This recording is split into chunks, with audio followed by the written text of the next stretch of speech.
Siguro mapira ang asawa mo. Kasi nakabili may cellphone yung anak mo. Nakita ko may cellphone. Sa duyan, nagsisilphone siya.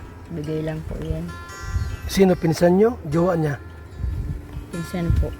Pinsan? Opo. Binigyan siya ng cellphone? Siya lang isa? Buti marunong mag-cellphone. Bigay lang po.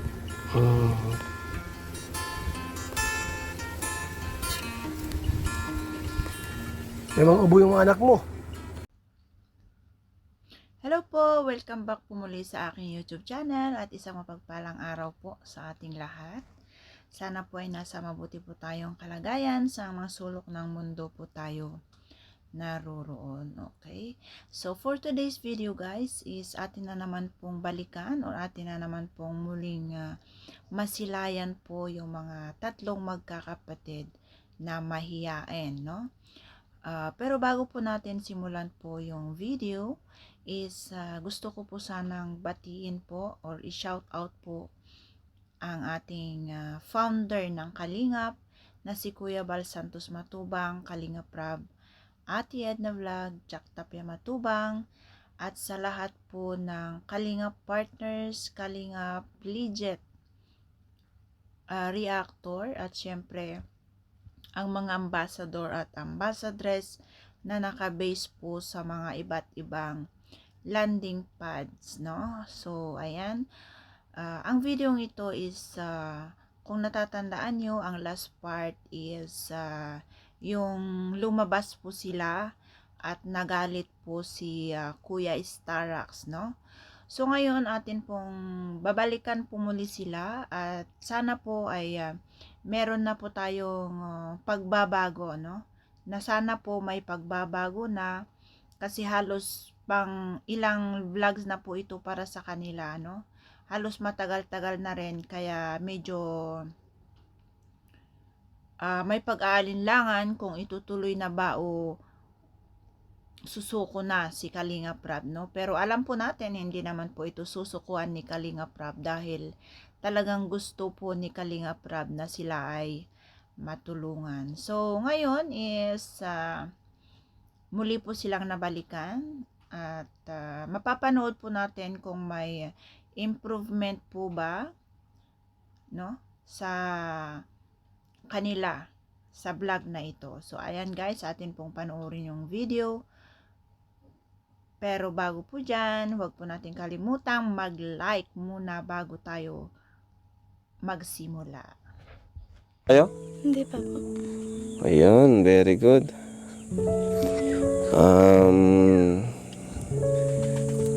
Melissa, nagkasakit ba kayo? Ha? Opo. Nagkasakit pala kayo. Kumusta naman? Okay na? Iya po. Diba? Mas okay yung ganito na dito kayo, di kayo nagtatago. Ano? Tama, Chris? Good to si Chris, dito tumatago, no? Chris, di ka nagtatago? Hindi po. Bakit? Kasi po nandiyan po kayo. Ay, grabe. Ito naman si Bea. Bea, di ka na ba tatago ulit? Hindi na. Uy! Ayos. Very good, no? Ikaw, Melissa, matago ka na, hindi pa? Hindi na po. Ayan! Galing. Mas okay yung ganito. Pakita nyo sa viewers, sa mga viewers natin na kayo ay nagbabago na, no? Na na-appreciate nyo yung tulong namin. Kasi pag ganito, hindi na namin kayo kailangan ipa-check up. Kasi karamihan talaga halos 70% sa mga viewers is ipa-check up kayo. Is ako naman, ayaw ko naman humantong sa ganun kasi pag pina-check up kayo, parang iba na eh. Parang may sakit na kayo eh. May sakit ba kayo? Wala. Oh, may sakit kami, Lisa? Wala. Gusto mong pa-check up? Hindi. Gusto niyo magpa-check up? Hindi po. Oh, tamo? Sino ba naman ang gusto yung magpa-check up? Di ba, bro? Pag magpa-check up ka na di mo naman, parang kakabahan ka eh. So, ibig sabihin, si Bea ay normal. Normal? Kagaya ng ibang bata? Ikaw, Bea? Opo. Oo. So, kung gano'n, ay di, ano tayo ha?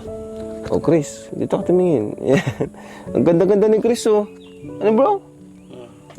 Oh, lahat naman kayo maganda. Iba-iba lang kayo ng beauty. No? Oh. Si Bea, ang beauty niya more on Asian. Si Chris, more on Western. Oh. Ito naman, more on ano to, African. So, asan yung cellphone niyo, Chris? Naka-charge po. Naka-charge. Saan kayo nakikicharge? Diyan po sa pinsan mo. So, Bea, anong gusto mong sabihin sa akin? Maraming salamat sa tulong. Uy, grabe. Ikaw naman, Melissa, anong gusto mong sabihin sa akin? Ganun din po. Thank you so much po. Uy, ang galing naman pala eh. Nag-aaral, gusto niyo na mag-aral ba ngayon? Opo. Ikaw, Melissa, gusto mo na mag-aral ngayon? Opo. Pag papasok kayo, anong grade mo na, Melissa? Ay, Grade 5 Bea, po. grade 5 ka?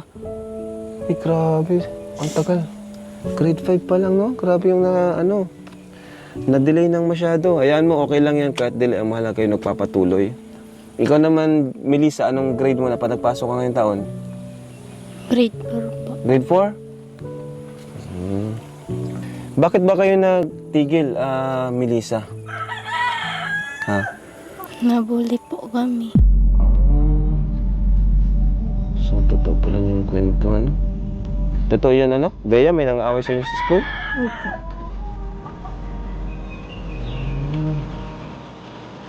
Ikaw, Chris, ba't di ka pumapasok? Pumasok ka rin. So, anyway, gusto ko rin na makapag-aral kayo. Ano? Dito kayo tingin sa akin. Yan, ganyan, yan, harap. Harap lang. Yan. Gusto ko rin makapag-aral kayo. Andito naman ako para bilang isang kuya nyo, kaming lahat dito, huwag kayo matakot sa amin. Kasi kung ganyan kayo, hindi na namin kayo kailangan ipa-check up pa. Kasi naniniwala ako na okay naman kayo, nahihiya lang kayo, or di ko sure kung ano yung nyo, nararamdaman nyo tuwing nandito kami. Nahihiya lang ba kayo? Bea, nahihiya kayo? Wala lang iba. Galit ba kayo sa amin? Hindi po.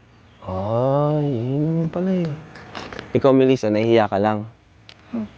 Galit ka sa amin, hindi? Ikaw, Chris, galit ka kay Kuya Rab? Hindi. Anong gusto mo sabihin kay Kuya Rab? Salamat po sa nagtulong sa amin. Sa muya. Bicol, ano? Nalulungkot si Chris, oh. Malungkot ka, Chris? Hindi po. Anong gusto mong pasalubong? Itayo natin si Bea. Ikaw, Bea, anong gusto mong pasalubong? Kahit ano. Kahit ano? Ikaw, Melissa, anong gusto mong pasalubong? Kahit ano po. Kahit ano? Gutom na ba kayo? Hindi pa? Anong kinain nyo kaninang umaga?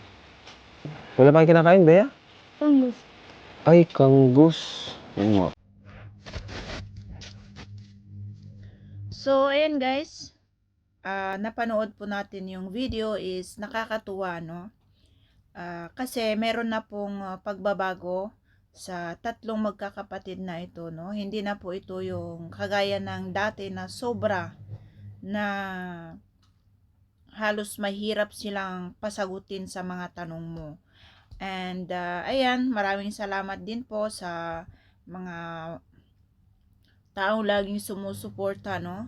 At lalong-lalo na po kay Kalinga Prab, kasi hindi niya po sila sinusukuan. At sana tuloy-tuloy na po itong ganitong sitwasyon nila na pakikipag-usap kina Kalinga Prab pag sila ay pumupunta, or kahit na sino pong taong makipag-usap sa kanila, lalong-lalo na at sila po ay mag-aaral na, ano. And sa next part po ng ating video is makakausap natin si nanay, at siya din po ay humingi po ng tawad dahil po nung nakaraang pumunta si Kuya Val, yes, may something po na nasabi niya doon, which is kung napanood nyo yung pinaka first clip natin, is yun po yung kanyang sinabi tungkol sa tanong po ni Kuya Val sa kanya about sa cellphone, no? So, ngayon siya naman ay hihingi ng tawad kay Kalinga Prab, at atin pong pakinggan kung ano naman po yung sasabihin niya kay Kalinga Prab about doon, ano? Basta po kayo, Nay. Buti naman. May karamdaman pa po ba kayo? Oo. Wala na. Okay na. So, Pasensya na po pala, Kuya Rab, yung pagpunta po dito ng magulang ninyo. bakit? Kasi po, mali yata yung sagot ko ay kasi madami po kasi ako iniisip na problema. Ano ba yung sagot niya po sa sa Kasi sinabi? po, tinanong niya po ako kung saan galing yung cellphone. Mali po yung sagot ko, sabi ko sa pinsan ko. Sorry po. Hindi ko po Di ba bigay ko yung sinasadya. cellphone, ano? Opo. Nagkamali ka lang. Opo. Wala nang problema. Kasi dami kang inisip. Opo. Mm, Inisip ko po kasi yung ano ni Bea, certificate. Hindi pa nakukuha. Hindi pa po. Dinala ko po yan sa barangay, pinapirmahan ko. Kaso nga po ang problema ay doon po sa Naga. Sa Naga pa kukunin. Hindi po. Ay, Dadaan doon sa Naga. pero nasa inyo na. Tigdala ko po doon sa barangay. Anong problema po? Kasi daw po, di daw po yung mabubuo. Kailangan daw po noon ay may abogado. Yung birth certificate ni... Banabeya. Ah, Kukunin ko nga po mamayang hapon. okay. Pero Nay, okay naman sila, Nay, no? Hindi man kailangan pa-check up, no? Hindi na po. Kasi yun ang karamihan sinasabi sa comment na ipa-check up daw. Pero para sa okay sila. Okay na po sila. Ano lang po sila talagang sobrang nahihiya lang. Ano po. Kasi nga po nung matrangkaso sila, 3 araw sila nandyan sa loob. Yung gawa ko naman, hinilot ko sila 3 beses. Nang sambong na may kalamansi. Tapos pinainom kong gamot. Yung gumaling sila. Ano masabi nyo, Nay? Kasi yung iba pong mga viewers ay yun nga, buti nga po ngayon okay sila, no? Natuto Okay na sila. Dapat pag lumabas tayo, kumain na sila. Yung nga po ang sabi nilang 3, narinig ko po sa kanila. Na, Na paglabas daw, kakain na daw po silang 3. yun. Sabi ko, sana naman. Para naman di na kayo mahirapan. Saka bilang na lang, ang isipin nila, di ba, yung pagsunod, yung respeto, di ba?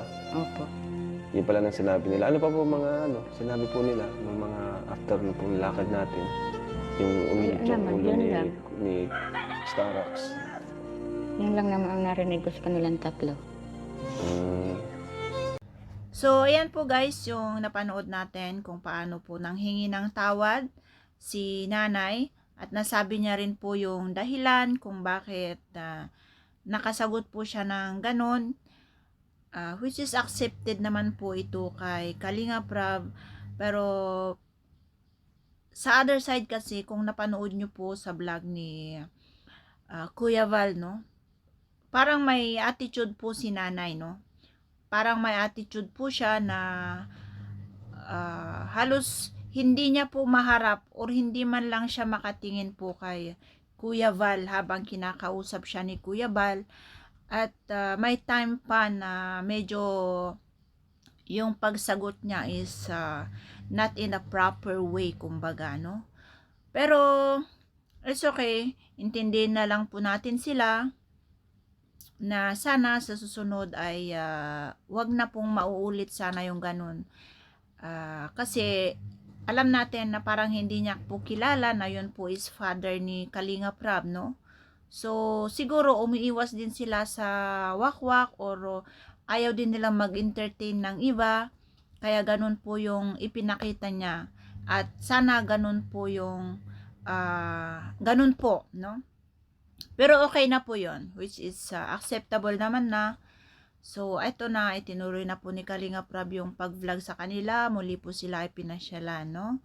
At ayan, humingi na po siya ng tawad, which is okay na po. And now, is dahil okay na nga po yung mga bata, so lalabas po muli sila para masanay po sila.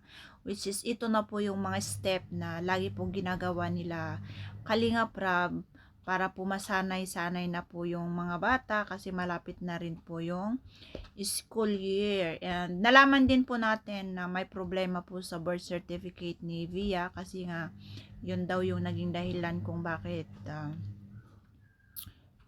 nakapagsagot si nanay ng ganon, no?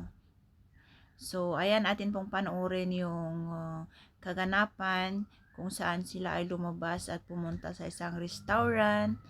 At sana is sa part na ito is kakain na po sila at wala na po sanang magagalit, no? So ayan, panoorin po natin sila at sana nga, sana kakain na sila. Tambayan sa court.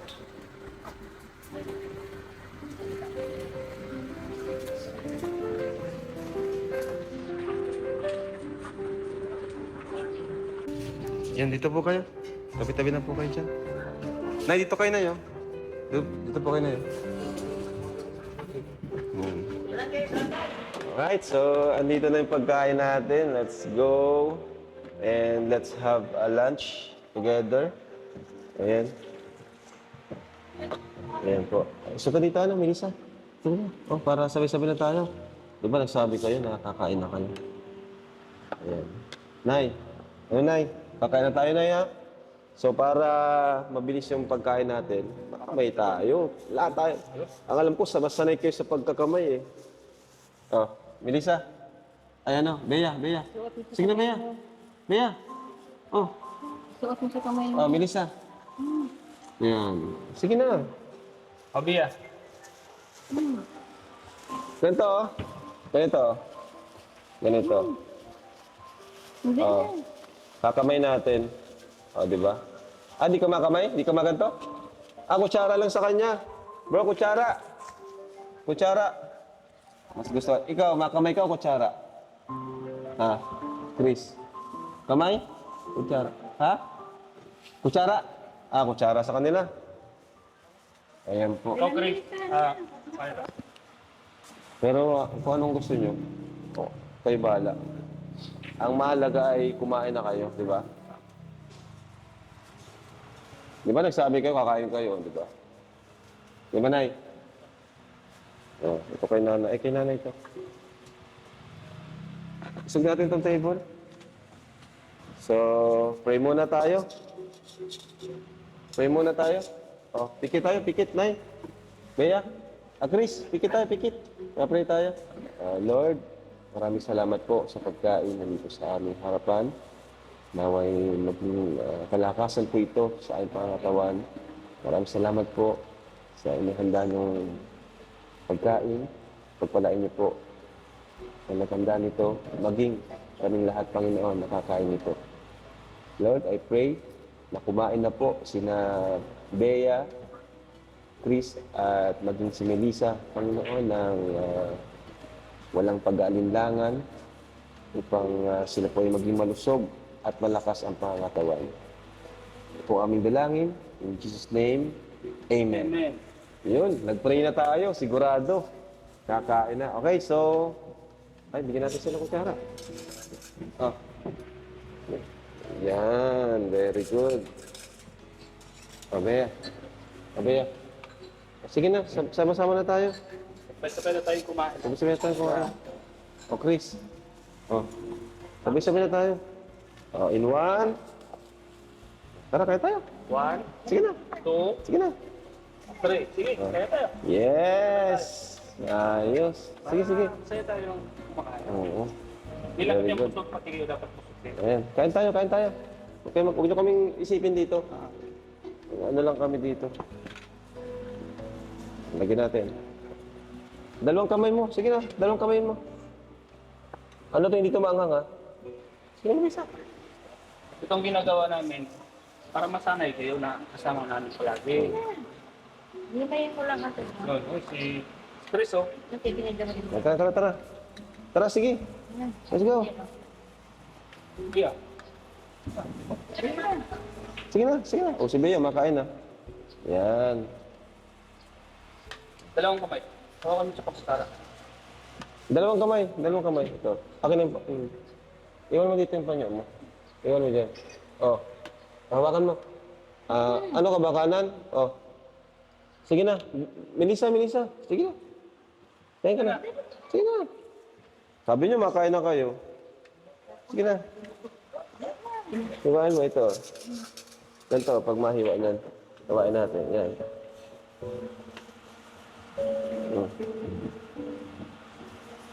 Hiwain niyo.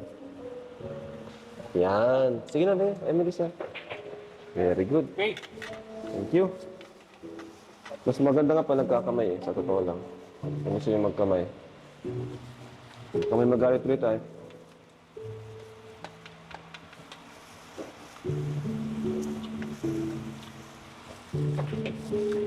Sige na.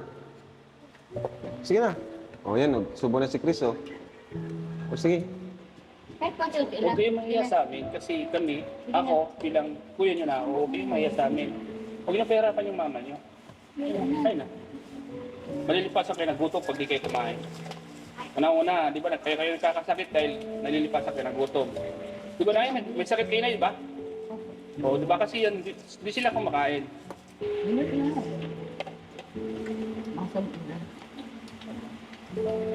Subo mo na. Sige na. Sabi mo na. Hindi dumating yung tayo nyo. Huwag na kayo mahiya. Tayo lang naman ah. Inawag naman yung tao. Kaya na kaya? Ako na. Bawa naman si nanay, o. Si nanay, gustong-gusto kayo magtulungan. Mali na. Kasi hindi naman ito para sa atin eh. Para lang sa inyo. Gustong-gusto kayo matulungan ni mama nyo. Ano, kumain na tayo. Kasi pag nagpatuloy ang ganito, wala na, di na kayo babalik. Paano na ang ano nyo? Sige na, kumain tayo. Beef. Paano namin matutulungan kayo kung ayaw nyo tulungan yung sarili nyo? Mali na eh. Unang hakbang pa lang nga ito eh. Laban ka pa din. Unang hakbang pa lang ito. Wala pa kayo matututunan sa amin. Ano?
So, ayan po guys, is medyo masaya naman po tayo ngayong nanood sa kanila kasi hindi na po natin sila masyadong pinilit or meron na po talaga silang pagbabago, no? At least, kumain na sila kahit hindi naman po masyadong masigla or medyo sapilitan pa, pero at least nakikita na natin na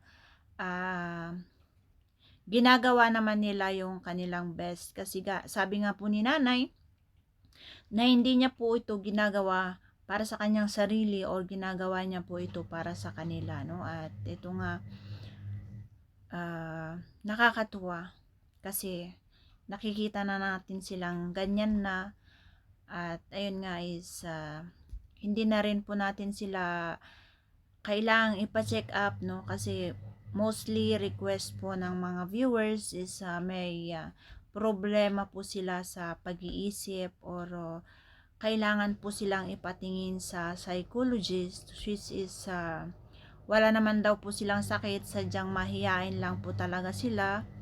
At yun naman po ay nirespeto po ni Kalinga Prab, no? Kasi ayaw po nila na magpa-check up kasi wala din naman daw po silang sakit or normal din naman po silang mga tao, no? Kaya ayan po yung kabuuan po ng ating episode sa magkakapatid na ito at this time po is napag-usapan na rin po ni Kalinga Prab at si Kuya Red Zane about sa lupa kasi plano na po ni Kalinga Prab na sila po ay pababahayan na kaya ayun, naghanap na po sila ng lupa at sana po as soon as possible is magiging okay na po yung nakita po ni Kuya Red Zane na lupa na pagpapatayuan po nila ng kanilang bahay. So ayan, maraming salamat po sa walang sawang pagsubaybay sa aking YouTube channel or sa aking mga uploads. At kung gusto nyo pang mapanood yung full details po ng video na to, is visit nyo lang po ang YouTube channel ni Kalinga Prab. So ayan, bye bye and God bless.